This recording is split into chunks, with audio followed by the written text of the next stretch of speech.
more than 200 constituencies we had covered. So I decided to join market research when I started off my career with IMRB International. Folks, you have tuned into TGV and hearty welcome to the Guiding Voice podcast series, the world's only quadrilingual podcast at this moment of recording. And we are trying to embark into multiple languages as we speak. And here we embark on transformative conversations for a better future. And we want to simplify and amplify your journey to success. I'm your host, Naveen Samala, dedicated to making the world a better place by bringing you wisdom through valuable discussions with experts designed to simplify and amplify your success. And thank you so much for tuning in.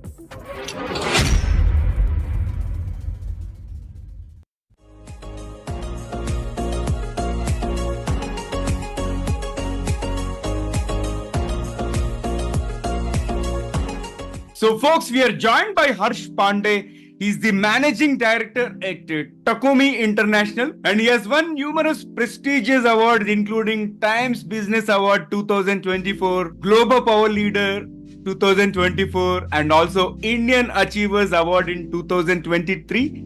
And he's a reputed market research expert and also seen as a thought leader plus a motivational speaker. And today we are going to get into our conversation on an interesting topic at hand: strategic visionaries and leading with purpose in research and marketing. And before we get started, here is an exciting twist as always. So let us tickle our guest's brain. So Harsh, get ready for a rapid fire round of random words. I'll mention a few, and I would love to hear the first thing that comes to your mind in response without thinking much. If you're ready, let's get started. Okay. So here comes my first word: curiosity. To know about a superpower. Invention. Newton. Future. Vision. And then leadership. Modi. Role model. Ratan Tata. Success. Humble. Strategy. Go with the people. Vision. Okay, go with the people. Vision. Wonderful. And my next word is vision. You mentioned vision twice, so my next word is vision. Dream with an open eye. Wow, dream with an open eye. Super powerful.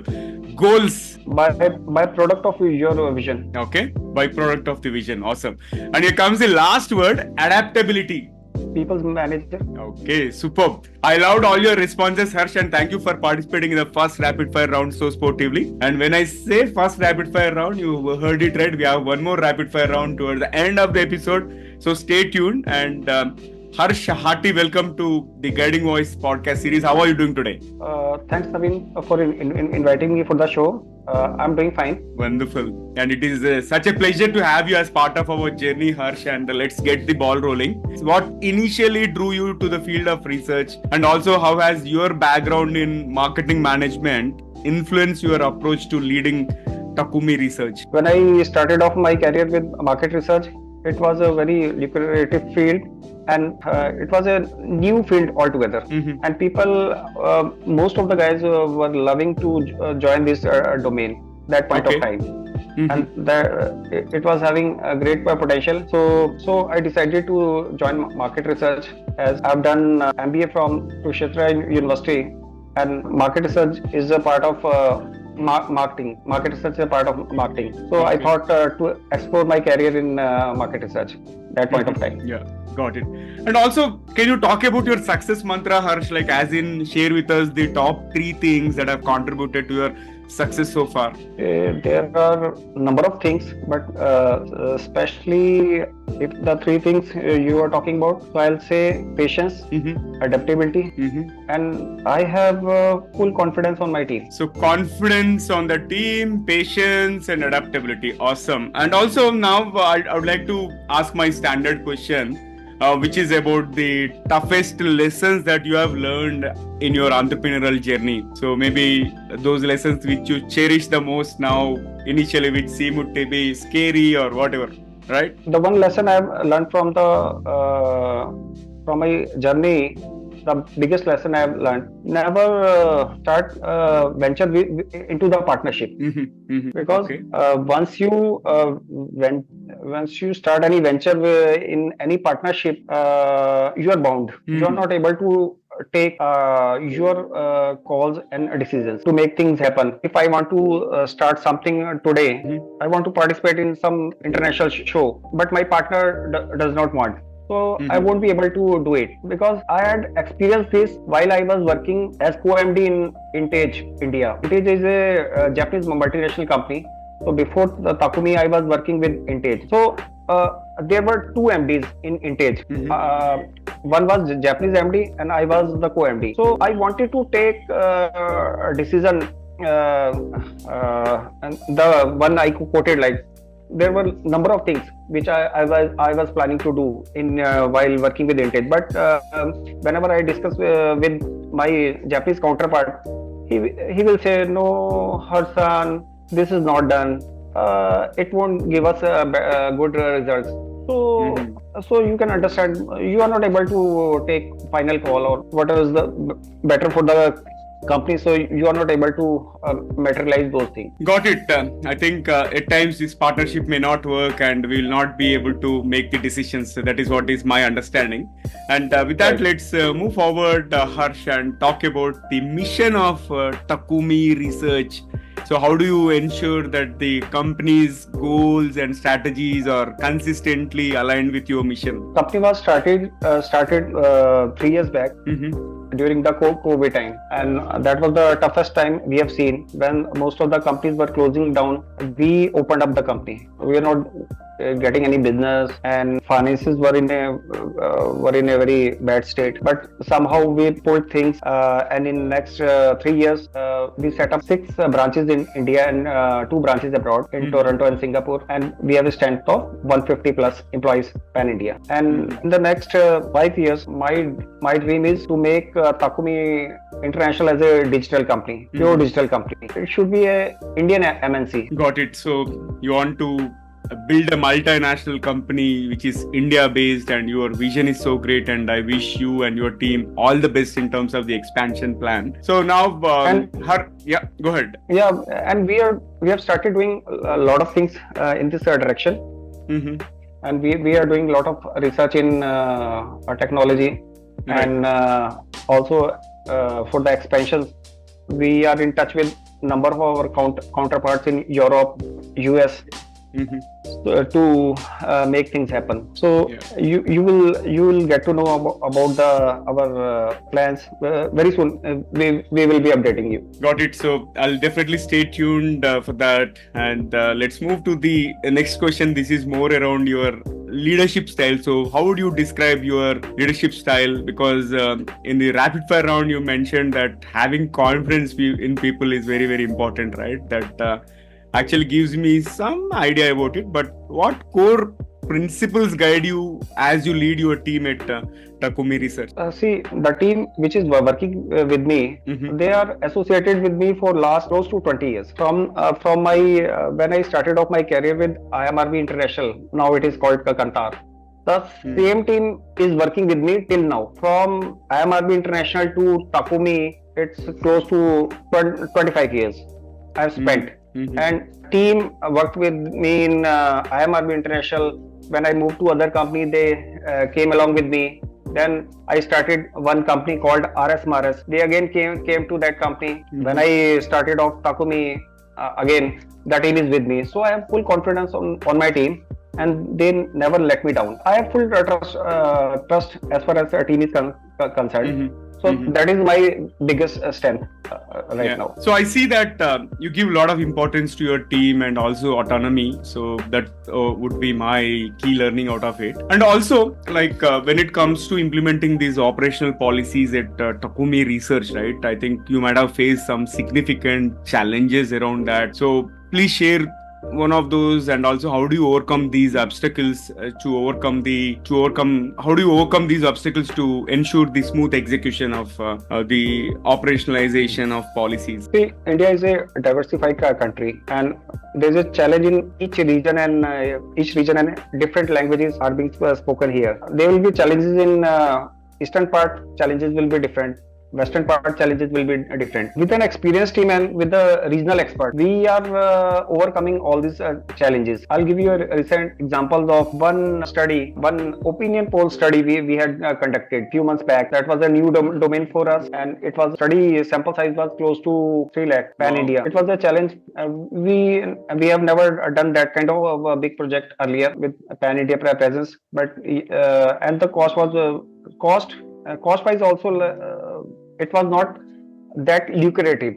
Right. But we discussed with our regional counterparts, also discussed with the expert in opinion poll, which has conducted opinion poll earlier. So we were able to manage opinion poll successfully in 5 states. I don't remember the constituencies, close to more than 200 constituencies we had covered that point of time. Great. I think So again collaboration efforts is also being seen here. Please continue. Yeah. Yeah, that was our toughest project we had conducted, and we got a good appreciation from one of the leading companies that was conducting the opinion poll. Got it. And also, Harsh, how do you approach the process of closing business plans? And can you share any successful strategies or lessons learned that have proven effective in finalizing these plans and also achieving business outcomes? This is what I told you.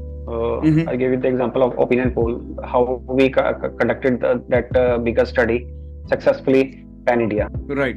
So whenever anything comes up, we have a team, and it's not a one-man show. Like I take all the calls, but whenever such big project comes or any challenging thing is there, so I discuss with my team. Then we arrive to some conclusion, like how to go about it. So this has been a great conversation so far, and filled with a lot of insights on your leadership style, and also about how do you really implement the business policies and dealing with obstacles and all. But now it's time for us to add some more excitement to the episode. So if you are ready, I'm going to kick off the second rapid fire round with a set of intriguing questions. Shall we get started? Okay, yeah, it's fine. Okay, so I'm not going to put you on spot. This is just to get to know the other side of Harsh. So Harsh, here comes my first bullet out of the second rapid fire round. If you could have one gigantic billboard anywhere with anything on it, what would it say? I won't waste my time on it. Okay, and probably I'll put time is precious or something of that sort. Okay. So moving to the next one, describe yourself in just one word. Spiritual person, very much spiritual person. And what is one advice that you would give to your own younger self? Maybe a 20-year-old Harsh comes in front of you. What would be your advice? That is only one mantra: hard work. See, where I started off this company during COVID time. So when we can do it in COVID. So right. In better times, the younger lot can do wonders. Absolutely, so I get it. It is a sheer hard work that they need to do. Got it. And what is your favorite business book? Corporate Chanakya. Corporate Chanakya. And we are fortunate to... yeah. It's a good example of how Chanakya Nitis are still relevant in the corporate world. Right. Yeah. I'm fortunate to have interviewed Dr. Radhakrishnan Pillaiji on our platform, and it is... full of insights and all. That 35-minute conversation is fully power packed, and I felt blessed when I spoke to him, and also I am a big fan of the book. And Harsh, what is the best advice you have ever received? I think we should save money. We should keep money for the rainy day. And a leader that you admire the most in general, anybody? I told you, it's Modi. Modi. Okay, who from the business world? It's Okay, anybody else? Anybody else from corporate world? I think Premji. Okay, yeah. Azim Premji, wonderful. And here comes the last one for the rapid fire round. If you were not in research, what career would you pursue? It could be marketing. That is very close to my market research. I loved all your responses. Yeah, please continue. Though when I was in my college days, I had other plans also, like I wanted to become a movie star. I had gone to Mumbai. I in fact conducted some classes also. Some Chandra was there, Asha Chandra, for 1 week or so. But later I decided not to pursue further. My line is different. Yeah, good to know that angle as well, and probably you never know. Again, you might get a chance to act in future or something. But that was a great, interesting second rapid fire round, and let's flip back to the mainstream, Harsh. So what is your vision for the future of Takumi Research, and where do you see the company in the next 5 to 10 years? What steps are you taking now to achieve that vision? One thing is clear is on the global expansion. Other than that, do you want to diversify your domains, or What's your outlook? As already specified, in the next 5 years, we want to make Takumi International a pure digital company. Digital company. Digital company, and we want to make it as a first Indian MNC having operation in US, Europe, and major continents. And see, these days we are investing lot of money on technology, AI and machine tool, and we are developing a software, AI software on qualitative research. That is called ANOVA. There is no human intervention required. It is still in the R&D state. But once it is completed, it can give the report to the clients on the real-time basis, the same day. Whereas right now, it is taking more than 15 to 20 days to conduct the qualitative research and give report to the clients. So it will be done on once the group discussion is completed, the report will go to client at a very, very cheaper cost. So we are working in that direction. So you want to reduce the cycle time. Yes, technology will play a major role in the coming years. This will give direction to the company. Got it. And and again, as I said earlier, wish you and the entire team at Takumi Research all the best in everything that you guys do. And I thoroughly enjoyed the insights that you have shared on the platform. And how is your experience being hosted on the Guiding Voice podcast? It was very nice. I especially like your interviewing skills. There was a blend of serious questions and the fun part of rapid fire. So it was really great. Thank you so much, and I'm looking forward to hosting you again in future. Maybe down the line once you start expanding your business, and look forward to hear your stories on the expansion plan and how you guys have been able to scale up. So looking forward to it, and thank you once again, Harsh, for taking time out of your busy schedule and joining me and engaging in this enriching conversation, and I really appreciate it. Thanks so much, Naveen. All right. We'll be in touch. Yeah, definitely. So, friends, that was our episode with Harsh Pandey. And before we jump into the fun trivia section, we have a quick request. If you have enjoyed the conversation and found it useful, please share with at least 3 of your friends or colleagues who would also like TGV, the Guiding Voice, to spread the knowledge and help others grow just like you. Now, let's cruise into the trivia segment. And today's trivia is all about market research. Having had amazing conversation with Harsh Pandey, Managing Director at Takumi Research. Here are 3 less known facts about the origins of the research industry. The first one is about the rise of market research in the early 20th century.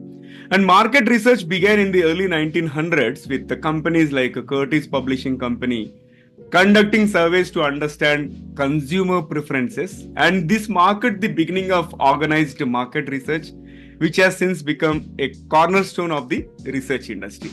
Second is about the birth of the focus group. The focus group, a crucial qualitative research method, originated during the World War II, and sociologist Robert K. Merton developed focus groups to assess the effectiveness of propaganda films for the US government, and a method that later became essential in market research. And third is about the Hawthorne effect. The Hawthorne effect originates from experiments in the 1920s at the Western Electric Hawthorne Works, where researchers discovered that workers' productivity increased when they were being observed. And this finding underscored the importance of human factors in research design and is still relevant in research today. So likewise, if you are aware of any interesting facts related to research industry, do let me know. If you are watching this episode on YouTube, you can comment there, or if you have found this episode on some social media platforms by listening to any of the audio platforms, you can comment there as well. That's it for today. Thank you so much, guys, for tuning in, and also for being part of our awesome TGV family. And that's it for today. So see you all in the next episode with another amazing guest. Take care. Love you all. Bye-bye.